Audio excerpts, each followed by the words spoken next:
So, thank you, Brother Bob, and good morning, everyone. Our topic today is something that probably you're going to think, what's he going to say about this? Because we live in a world of technology, and I'm going to use technology to talk about technology. So, there's a bit of a paradox here, isn't there? But we're going to examine the idea of technology because, as with so many things in our lives, what we've got to do is distinguish between what's good about the things we use and what might not be quite so good about the things we use, and how we might best use that knowledge in terms of our spiritual life in the truth. So, if you've never seen this slide before, has anyone ever seen that picture before here? Excellent. Good. Now, in case you haven't seen that slide, you'll recall I've already talked about the red line and the blue line. And this slide is really about that idea. So it's saying that in the scriptures, how the scripture presents life and how the scripture presents humanity is that there are two seeds. The red line, the seed of the serpent, and the blue line, the seed of the woman. In fact, the Bible talks about two ways, two women, two trees, two houses, two masters, two cities, two communities. So the Bible talks about two. And those two are obviously different. They're sort of like two alternatives to choose, two paths to walk down. Now, you will know that if you come to a fork in the road and you decide, shall I go to the left or the right, both the roads might look similar, but I tell you what, you're going to end up in completely different places. So making a choice about which road to choose when there's a fork in the road is obviously important, and that's partly what this is about. So to take those red line, blue line ideas, it's about spirit versus flesh. It's about truth versus error. It's about above versus beneath. Holy versus unholy, wise versus foolish, light versus darkness, good versus evil, life versus death. So the thing about that is that the Bible consistently therefore talks about two seeds and two ways. And those two seeds are not just presented in Scripture as being different, they're presented in Scripture as being in conflict. So come, if you will, to Genesis chapter 3, verse 15. Now, you'll know this passage, but I want you to just have a look at it, like face to face, if you would. In Genesis 3:15, because I just want you to notice a key word here. Genesis 3:15, which is the famous chapter about the seed of the woman and the seed of the serpent. It says in verse 15, I will put enmity between thee and the woman, and between thy seed and her seed. He shall bruise thy head, which is probably how it should be translated, by the way. If you haven't got that in your margin, that's a good marginal addition. Why would he be a better translation? Any thoughts? Why would he be better than it?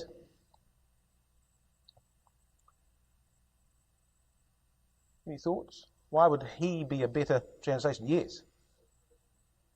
It refers to? It refers, who's the he that will bruise the head of the serpent?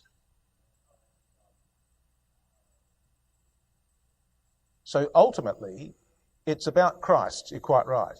But if it says it's sort of like in the neuter gender, isn't it? So in the Hebrew it should be, he shall bruise thy head, and thou shalt bruise his heel. So the thing to notice about this verse is that there wasn't just going to be enmity between the woman and the serpent, but between the seed of the woman and the seed of the serpent. Those two ways are going to be in conflict with each other. Now, that's a fundamental truth that we need to accept and understand, that will be the reality of life. All our life, there will be the experience of that conflict between the two seeds and the two ways. Mind you, if you live a life of the seed of the serpent, there's no conflict, because if you're living as a seed of the serpent thinker, practicing seed of the serpent behavior in a seed of the serpent thinking world, it'll be fine. The only sense of conflict will arise if you are in any way associated with the seed of the woman, and then you'll feel it. And that's the challenge that the Bible presents to us right at the start of the Bible. Now, let me show you why this is interesting. Come to the other end of the Bible. So come to come to Revelation chapter 12, and let me just show you something interesting. As the last book of the Bible talks about the unfolding of Bible prophecy, and it shows you why we need to start at the Genesis end of the Bible in terms of our Bible study and Bible understanding. So what it says in Revelation 12, right at the end of the chapter, you see what it says in verse 15. And the serpent cast out of his mouth water as a flood after the woman, that he might cause her to be carried away. Now you see, only those who've read the first book of the Bible would be on high alert to read this passage in the last book of the Bible. A controversy between who? Between the serpent and the woman. Now, where have we read that before? That's clearly an echo, isn't it? Bible echo? Genesis 3, verse 15. But here we're at the other end of the Bible now. We're now in Revelation. So verses 16 and 17 says, and the earth helped the woman, and the earth swallowed up her mouth, opened her mouth and swallowed up the flood which the dragon cast, the serpent cast out of his mouth. And the dragon was wroth with the woman and went to make war with the remnant of her seed, which have the commandments of God and have the testimony of Jesus Christ. So here we've got the serpent, we've got the woman, we've got the remnant of the seed of the woman, and we've got a war of hostility between the two. So what we're being told is that enmity that began in Genesis chapter 3 is still at work in the end of the Bible in the book of Revelation. So this is the great theme of Scripture, you see. It's a continuous theme. We've got the enmity between the two. Romans 8 says, the minding of the flesh is death, but the minding of the Spirit is life and peace, and the minding of the flesh is enmity against God. These two ways are in permanent conflict. Galatians 5 says, walk in the Spirit, and ye shall not fulfill the lust of the flesh, for the flesh lusteth against the Spirit, and the Spirit against the flesh, and these are contrary one to another. The word means to be opposed. They're in conflict with one another, says Paul in Galatians. So the clear teaching of Scripture is that there is an enmity between the two ways and between the two seeds. In fact, did you know that understanding of that conflict is the basis of why we believe as a community in what's called the continuous historic view of Bible prophecy? We believe that down through time, the seed of the woman and the seed of the serpent have been battling all the way through. There's been a controversy between those two seeds, and that frames how we see the unlocking of Bible history. So we've got the seed of the woman, and we've got the seed of the serpent. And we've got the thinking of the Spirit, and we've got the thinking of the flesh. And we've got the light of the truth, and we've got the darkness of error. And we've got those two seeds in permanent conflict, you see. Now, I said in our, I think, original class that there's no doubt that the blue line of the seed of the woman will win, because God intends the blue line to win. Those who keep the commandments of God and have the testimony of Jesus Christ. That's the community that God will enthrone upon the earth. But the Bible's very clear about the difference between the thinking of the Spirit and the thinking of the flesh. And we ought not to imagine that they're the same, because they're not. So this is what the Bible says. It says that man, in his own natural state, is actually in the ignorance of darkness. So Proverbs 8 says, the path of the just is as a shining light that shines more and more unto the perfect day, but the way of the wicked is as darkness. They know not at what they stumble.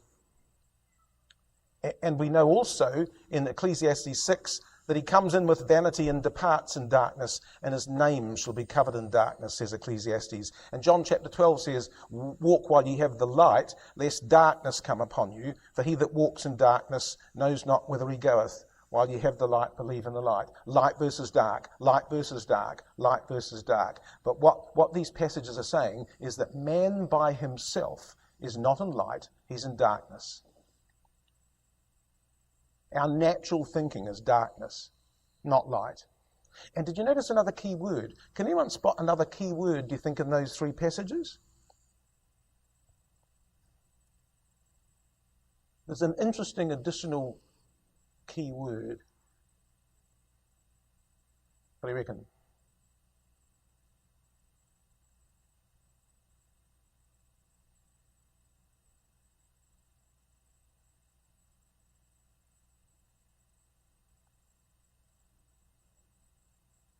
It's correct. And do you think that's significant? Because have a look, you see. They know not. They do not know. They know not. That's our natural state. From God's perspective, we're actually in darkness and we don't know. We don't know, we don't know. Now, why this is interesting is we do get to a certain point in our lives where we think we do know. We think we know everything.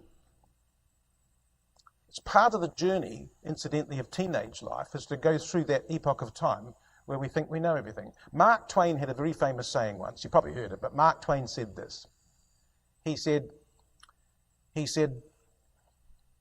when I was younger, when I was a teenager, he said, I couldn't believe how little my father knew.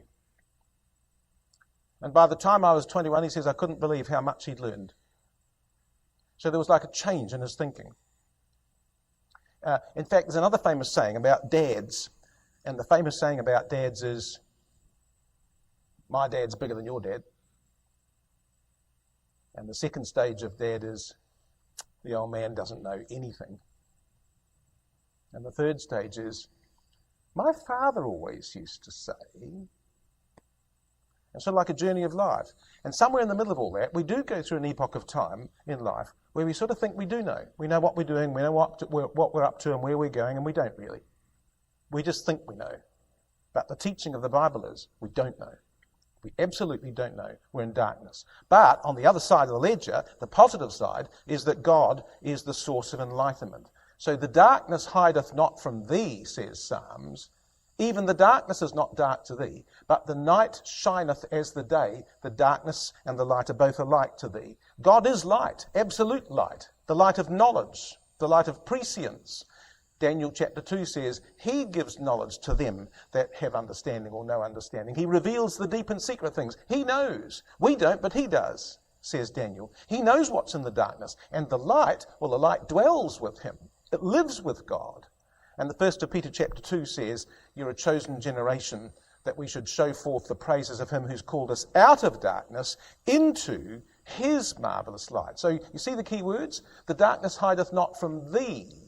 It's both alike to thee. He gives knowledge. He reveals the deep things. He knows. The light dwells with him, the praises of him into his marvellous light. So you see, this is the perspective of the truth, is that there comes a journey where we have to say, and we do get to the stage, by the way, I can promise you, you'll get to the stage where we finally say, actually, I don't know, but I believe God does.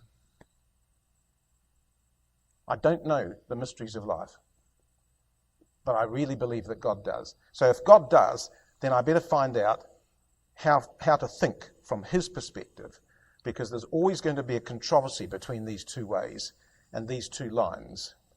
And I already should know from the Bible that the blue line is going to win. So if I'm not associated with the blue line, then I won't be part of the winning side. It's as simple as that. No one from the red line will be given an entrance into the kingdom. No one. Only those from the blue line. And perhaps not even all those. Well, that sort of brings us then to our subject for today, which is the question of technology. And we shouldn't be surprised that the challenges we face in terms of the thinking of the spirit versus the thinking of the flesh are very much going to be seen in the matter of technology itself. Now, here's the thing about technology. So we all know that there are benefits which technology might bring. Can you tell me some good things about technology? You got any suggestions about what technology might be good for? Yes. Just say that again. Easy to communicate in what way? So you're saying specifically texting? Okay, so is it as easy to communicate with texting as it is to speak? So actually, it depends what we mean. If you're texting for someone far away, then texting is easy. But if we're speaking to people who are within our vicinity, speaking's quite good, by the way. Speaking works really well. It's instantaneous transmission. You're always online, completely live, all the time. So yes, there could be a benefit, though, in communication under certain circumstances. Anything else you think that technology could be good for? Who's been in the ecclesia? Hands up those in the ecclesia where in COVID you had to go online with Zoom or something. Did most ecclesias do that? So, and that was a necessity of the times, wasn't it? And if we didn't have technology, we couldn't have met at all during those times. So perhaps that was a blessing that technology gave us. So there's no doubt that there's some benefits. We use computers. People can't do our work without computers these days in terms of contact with other people and exchanging on email. And there's things that require us to come together to use technology. But the question is, can we use technology in a way that's consistent with blue line thinking? Because the trouble with technology is it also brings significant dangers. Now, you'll know that some of them are obvious.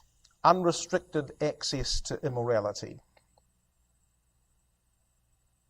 I remember many years ago, a brother decided to buy a television, and he was really proud. It was coming off the back of the truck into his home, and they lifted the box off the truck, and on the side of the box it said, "Bringing the world into your home."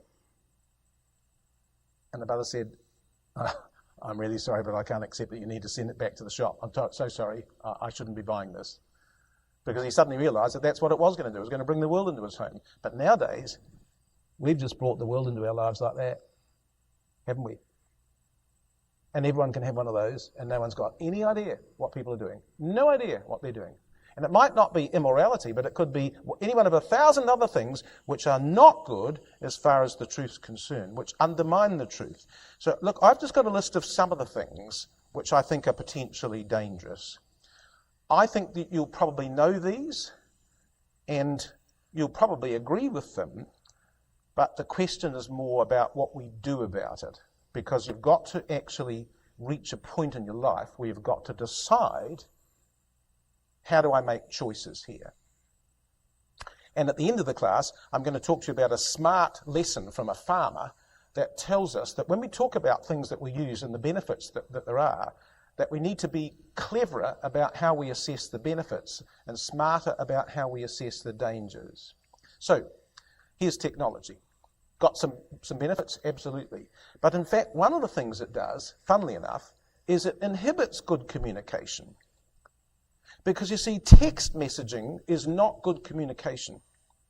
Twitter tweets turn everything into bite-sizes pieces of nothingness.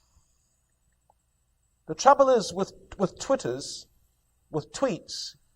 you end up with little statements, and those little statements are all about little thoughts. And we have little wee, sort of like, what's the word? Little sayings, as if that will solve the world. You know? None of it solves the world. None of it even gets to grips with the complexity of the world's problems. We use emoticons. You know the problems with emoticons? They're sort of like silly little faces that allow you to actually put a face on without saying what you really think, what you really feel, what you really say. No, you don't say it, you just put a face on. The face now describes how you feel. So one of the things about communication is, here's my thought for you on it. How do you communicate great ideas? Great ideas. Great in the sense of large, big thinking ideas. Well, I can tell you how you communicate great ideas. You need great words. And if you don't have a good command of words, you can't communicate good ideas. Language and thought are connected, because how do you think? How do we actually think? We think with words. If you're thinking about any problem in life, you're actually using language to think about it. Now, if your language is small, if your range of language is small, then you won't actually think well about big thoughts because you haven't got enough language to think well enough about it. And what texting and Twitter does, and even emoticons do, is they shrink our language. Did you know that that's actually been happening in the world, in the English world now for several decades? That the vocabulary of people is going like that. You've got far less vocabulary now than your grandparents had. Your range of words is getting smaller and smaller. Give me a word that describes what sunset looks like. Can someone give me a word for sunset? The colours. Give me a word.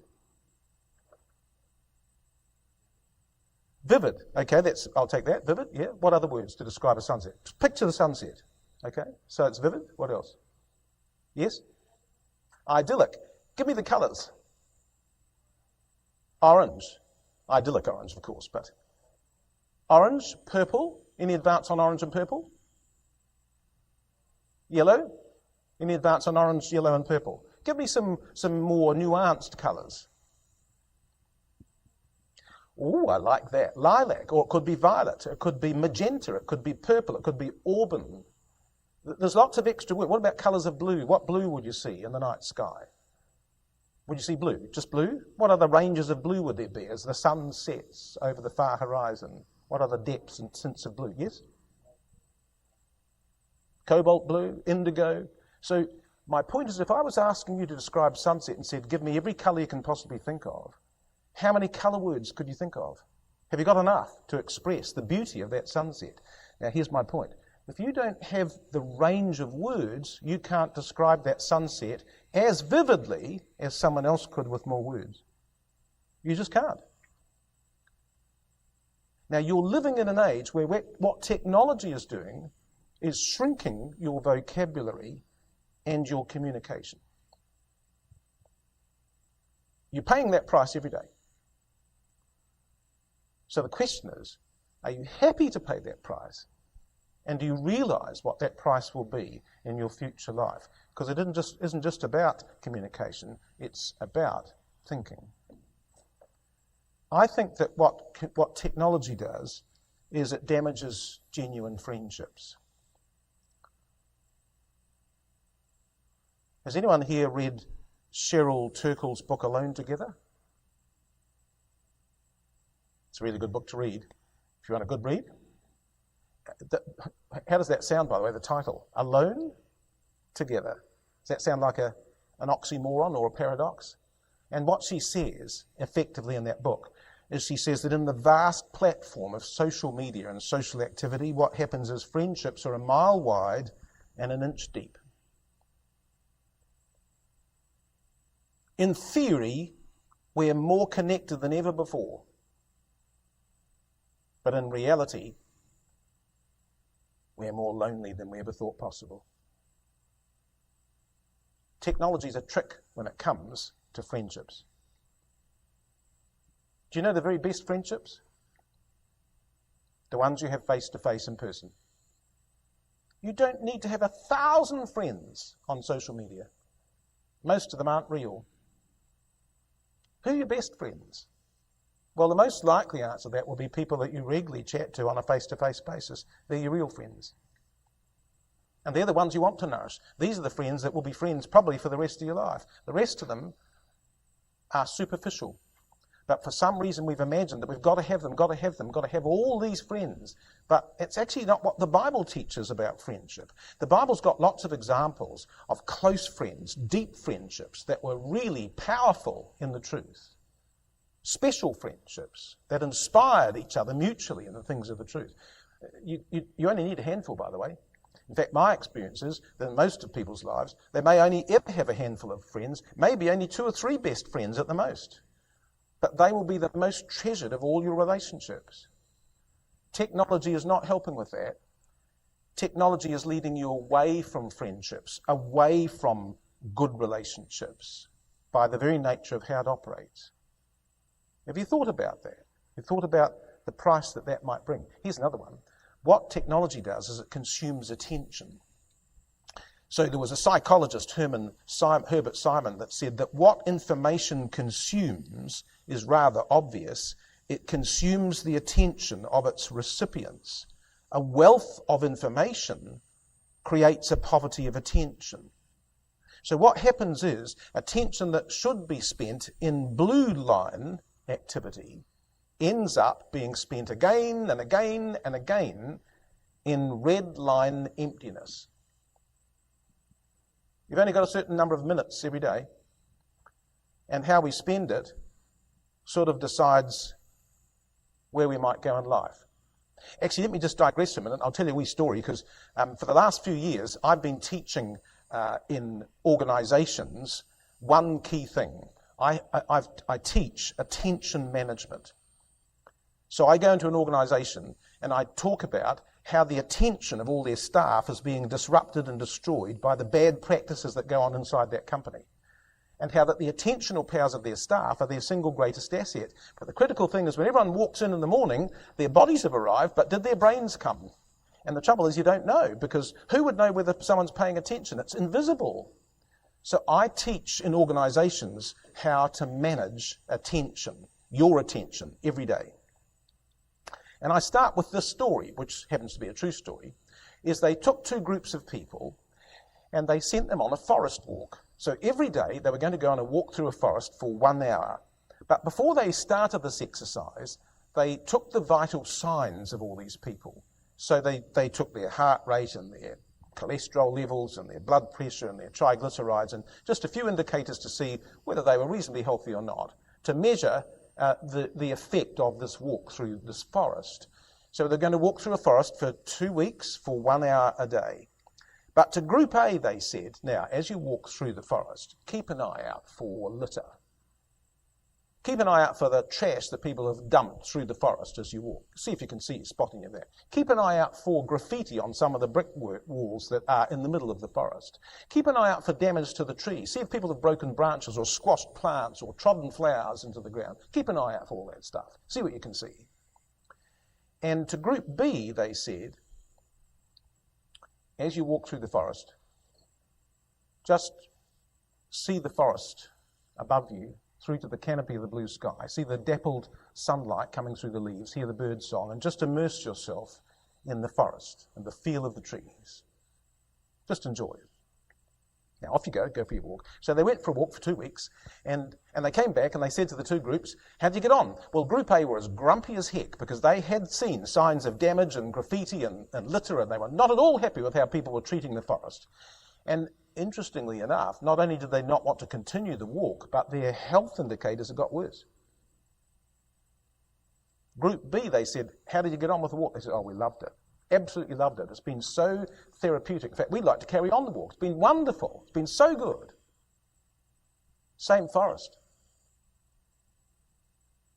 Same walk. So here's the lesson. Now think about this in a wider context of your life. You only see what you decide to pay attention to. So be careful where you focus your attention, because it will totally shape the rest of your life. You have absolute choice as to where to focus your attention. But that's all you'll see. And if that's all you see, then that's who you will grow up to become. So our attentional powers are crucial. And that's a God-given power that we must use wisely, because we're not entitled to fritter it away on silly things. Actually, technology diminishes productive activity. One of the things that comes out of that is something called, anyone heard of multitasking? What's multitasking? Anyone like to give me a definition of what they think multitasking is? Yes. Yeah, being able to do, in theory, being able to do multiple tasks, perhaps several of them simultaneously. Now, you know what? You can have a phone conversation and stir a pot. But you can't write an English essay and solve a Lagrangian mathematical equation at the same time. You just can't do it. The cognitive cost of those two exercises is so large, you cannot do them both at the same time. So when people talk about multitasking, do you know what they're really doing? They're actually switching their attention from one thing to the other. And the cost of that is large. I won't do this exercise, but can someone remind me tomorrow to test you on multitasking? I'll give you a little time exercise and show you how bad multitasking is and how painful it is for your brain to do it. So when we think that we can switch from this to this and that to that, and that's what actually technology enables us to do, to switch, we jump from this to that and this to that. What that's doing is actually making you far less productive. As a person, far less productive. Attention switching is hugely damaging to your focus and productivity. But technology doesn't just allow you to attention switch, it wants you to attention switch. It's encouraging you to attention switch all the time. You happy to pay that price? Did you know you're paying that price? And that you don't just pay that price today, you pay it as a consequence of who you'll become. Technology encourages shallow thinking. There's another really good book called The Shallows by Nicholas Carr. And what he shows is that the technology of today is rewiring our brains and how we think and how we remember. And it's driving us into the shallows of distraction. That's where his sort of title comes from, the book, The Shallows of Distraction. Because what he's saying is that technology is making it impossible for us to do what's described as deep work. If I said to you, here's a really difficult task, I want you to focus for 90 minutes on that task with full focus, you might struggle to do that. You might struggle to focus your attention for 90 minutes. And the reason why you struggle to focus for 90 minutes is because your brain is being rewired so you can't think that long. You just can no longer think that long. Generations before, people could think for longer periods of time, but they weren't exposed to what technology does to their brains. And the last one is, and perhaps this is the most important one, is that what technology does is that it exploits addictive distraction. Now, I've met people that said, oh, look, I could put all my technology away if I wanted to and focus. No, they couldn't. They just couldn't do it. Even though they say that they can. But the reality is if I took all their technology off them and said, okay, you go and concentrate now for 90 minutes, they couldn't do it, even if they wanted to. Because what's happened in many people's brains is they've already lost the battle for deep thought. They can't sustain their attention for anything more than a few minutes. Now, if we can't focus for anything more than a few minutes, how do you think that filters out to things like Bible meditation? Where we sit and read a passage and think about it.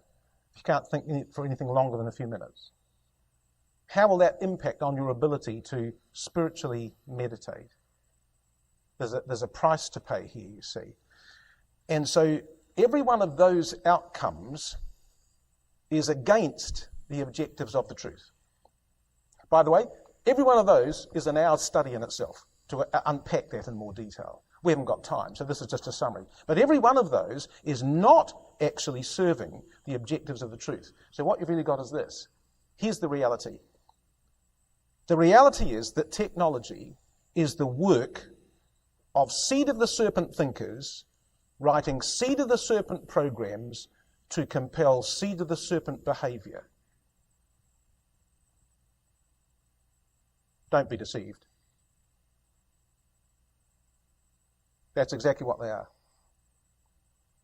And if you immerse your mind, if I immerse my mind in those things every day, we'll end up in the red line. You see, perhaps distraction has always been a problem. But you see, what's happened with technology today is it exploits distraction in a way that didn't have to happen in the past. You see, we don't have to be bored these days. Even if we're all by ourselves, we don't have to be bored because we whip out our phone and we can watch a movie, clip a view, check a map, choose a shop, do an email, read a book, have a weather update, look at the news flash, click on a like, play a game. We can do something always. We need never to stop and think. Technology is available there always to distract us. But the price we pay is a terrible one. Now, you might know this, but if not, it's good to know. There was a moment of time when gambling machines, do you remember that gambling machines used to be like mechanical machines? You sort of used to crank a handle and these numbers would come up and people would gamble on them. Well, at a certain point, all of the gambling machines became digital. So now they're being run by software. At the moment they could run them by software, they said, oh, now we can program these machines in a much more careful way than a mechanical machine could do. And what they did is built into the program of every casino machine the latest studies in persuasion techniques and psychological addiction. And that all comes out of one key idea called variable rewards. It's a little trick that they found hooks the brain and exploits user addiction. Here's a quotation from a guy called Nir Eyal, who's written on the subject of addiction to technology. Oh, and incidentally, he came from a technology company. He built technology to addict people and then realized this is bad what we're doing. This is really bad what we're doing. So he wrote a book against it. Because he's actually been part of building those programs to hook you in and then realized that they shouldn't be doing so. So the hook model focuses attention and infatuates the mind. It was discovered by a man called Skinner 50 years ago, and it was a way to create compulsions.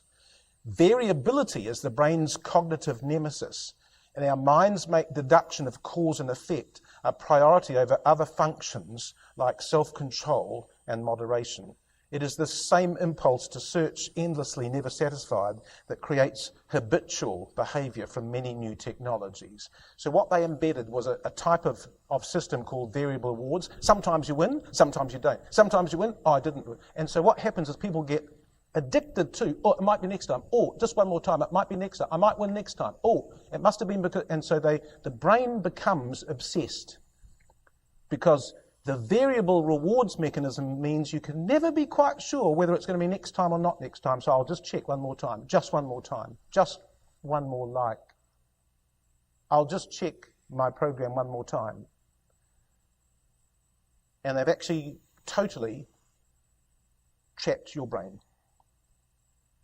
And if you don't break free from that, you'll live with that addiction forever. Every addict pays a price. And every addict claims they're not addicted. I think technology is an addiction. And I think we become addicted to distraction. Do you know what the average response time worldwide when people are working at their jobs and they get ding, a new email coming in, they're working on a really important thing, what do you reckon the average response time is before they sneak a peek at the email? What do you reckon? What time? They shouldn't be. They should be working on their document, but someone's emailed, so they might just peek a look. What do you think the average response time is before they decide to do that? Have a guess. Less than 1 minute. Less than 30 seconds. Less than 15. 7. 7 seconds. So that's the average response time globally to email indications. People are hooked. So today, technology comes to creating new habits by continuously cycling users through the hook model. When Facebook changed to put the likes idea on their Facebook page, they created user addiction. And that's what every social media company has been using ever since. Every social media company uses exactly the same process to hook you into what's called variable reward behavior so that you can't break free from it. You become addicted. I just think that too many people haven't realized that that's what's going on. And perhaps particularly young people.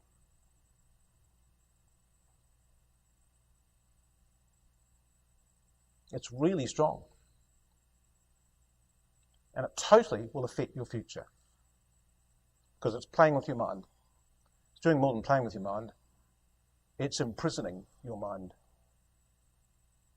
So, this is what the Bible says. Sort of makes you think, really. While they promise them liberty, they're the servants of corruption, for of whom a man is overcome, the same as he brought into bondage.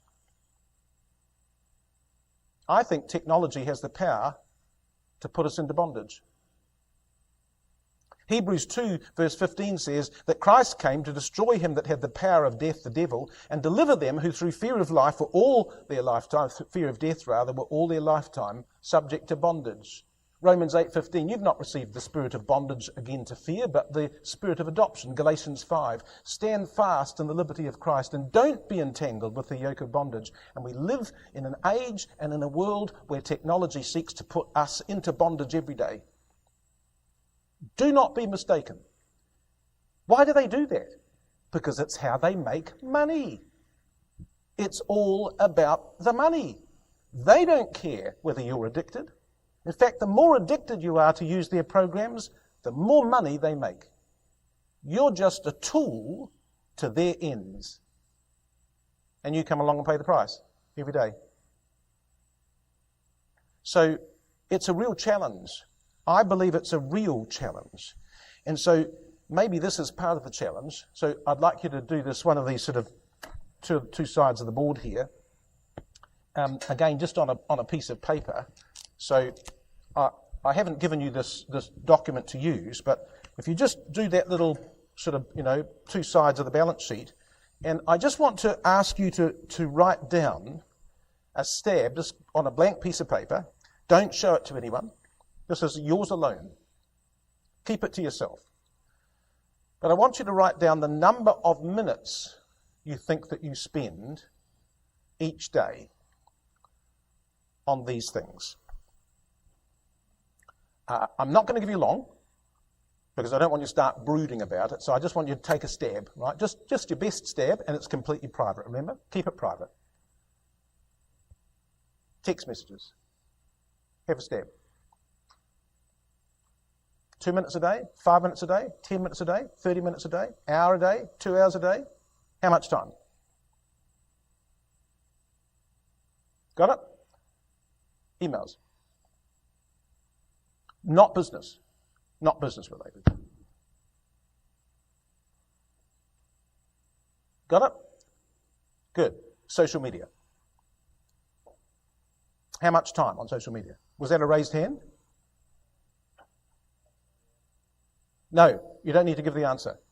Yeah, no, keep it to yourself. So I'm asking you to simply count up the minutes that you think you're spending personally on this, but I don't need you to share it. In fact, probably best that you don't. Surfing websites.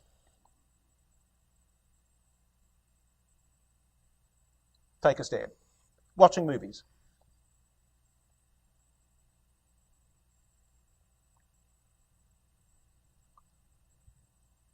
Playing games.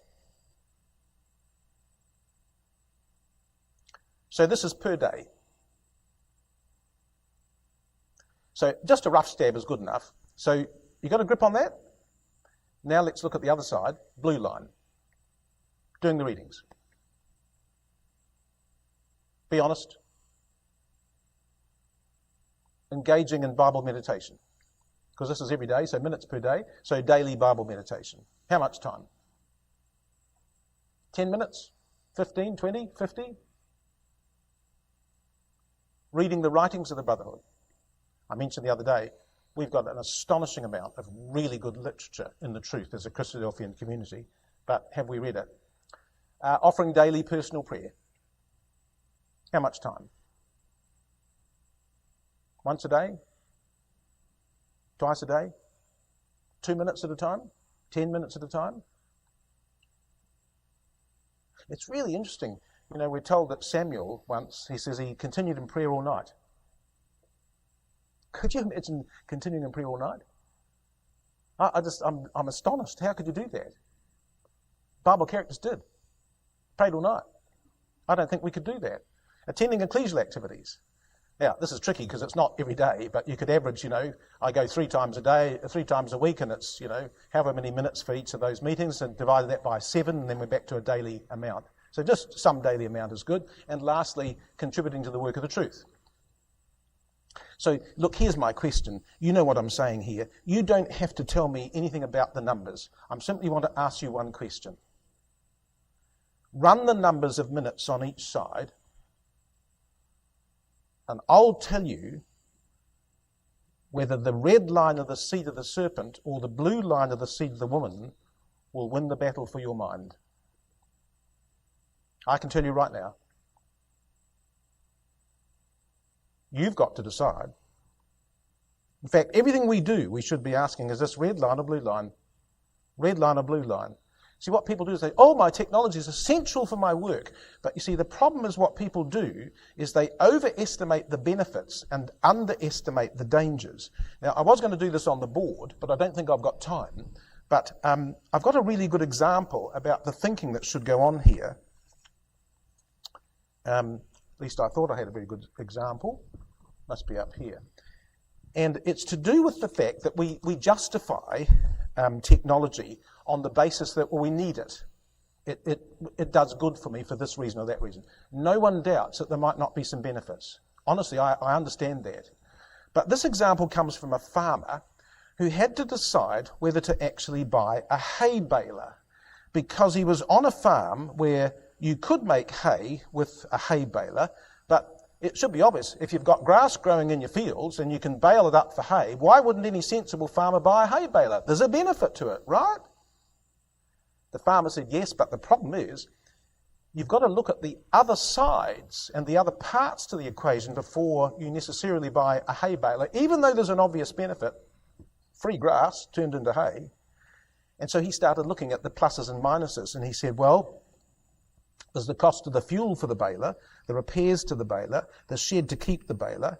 In his area, he had to pay taxes on the baler. And then the time he spent baling hay was time he could have spent doing something else, like raising chickens, which could be sold, and they produce revenue. They also produce manure, which can go back into his soil.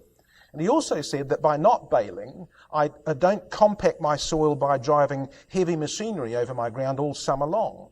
In fact, what the farmer said is the most important thing to him was the long-term health of his fields. That's his baseline, soil fertility in his farm. And what he realised is when you add all the pluses and minuses up, that even though the hay baler could make grass, free grass apparently, that on the other side, the costs were far worse to making hay than if he just bought it in.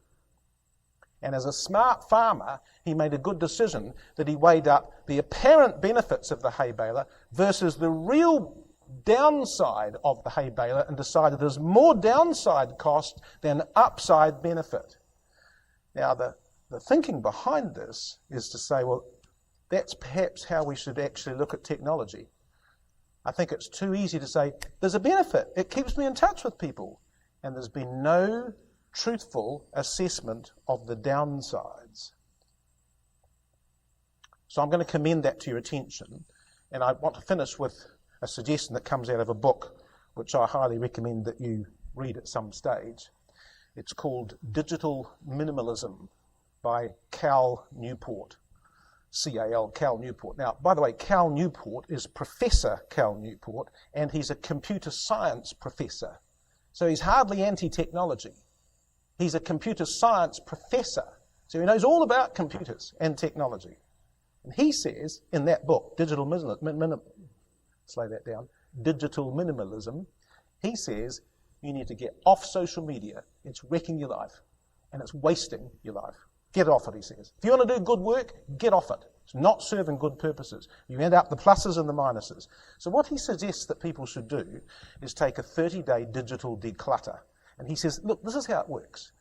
He says, take a 30-day break from all optional technologies. In other words, this is not stuff that you have to have for your job or your work. You could say, well, I have to have that. Okay. But there's lots of other stuff that probably is optional. And if it's completely necessary for some reason for your life, then perhaps you could put some rules about how you'll use that on a more restricted basis for the next 30 days. And then you write that list down. Stuff that's fully banned, stuff that's partially banned. You put that list somewhere where you'll see it every day. Because for 30 days, you're not going to do it. Just 30 days, 1 month. A digital detox.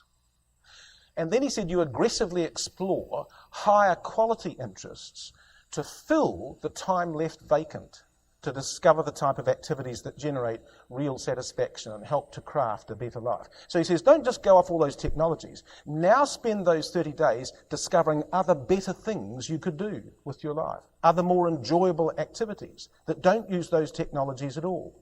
Now, do you think people in the truth could think of things to do? Yep.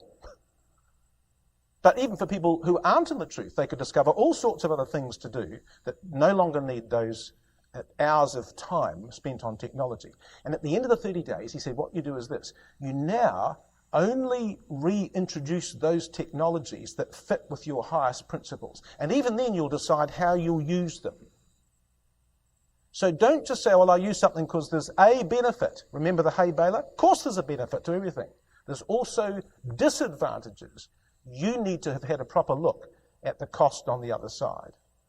Now, here's his quotation at the end of that 30-day declutter chapter. He says this, and I thought this was, when you think about it, this is not a Christadelphian.